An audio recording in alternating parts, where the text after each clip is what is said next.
Step one, you're going to break up your space. What I need is for you to make a nice loop line, almost like a ribbon. You're going to get your thick Sharpie, looks like this. Your thick Sharpie. Get it?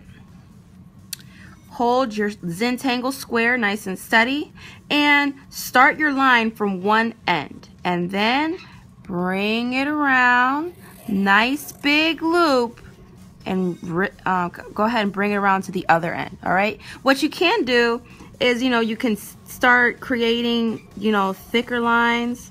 And I'm not sure if you remember, but when we were in second grade, we talked about making thicker lines by just drawing two thin lines next to each other.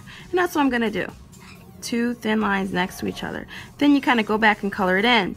Make sure your lines are nice and smooth. There's no rough lines. And if they're rough, you need to go back in and fix it. Typically, when you fix your rough lines, they end up being a little thicker because you just expand your line. You see, I'm trying to go in and fix it. And I'm probably going to make this a little thicker. And then I'm going to let it kind of go into a really thin line as my loop. All right, so I'm thinking this is pretty good. I'm thinking I'm ready to start designing.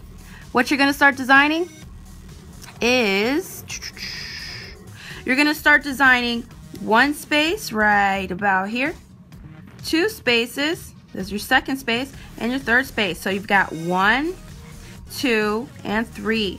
Today we're going to create 3 Zentangle patterns. You have some handouts at your desk. I want you to look at those, get some ideas, get some inspiration, but please don't forget to be creative. Come up with your own stuff, all right?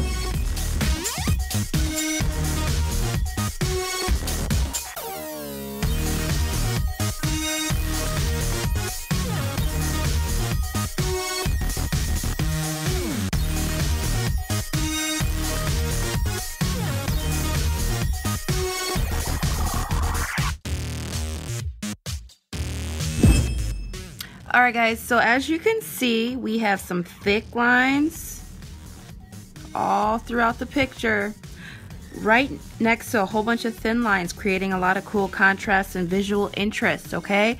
Make sure that you work from one space and you move on to the next. There's no little bit of here, a little bit there, a little bit there. It's you finish one space and you move on to the next, and then you finish the next pattern. One more pointer.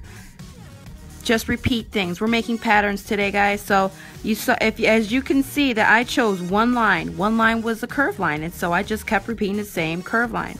Here, I chose to make a pattern with diagonal lines, and so I just kept repeating the same type of diagonal lines.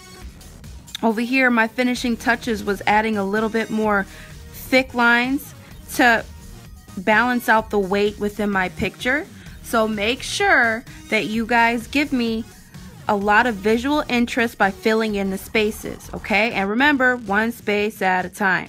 You guys got this. Now it's your turn. Go for it.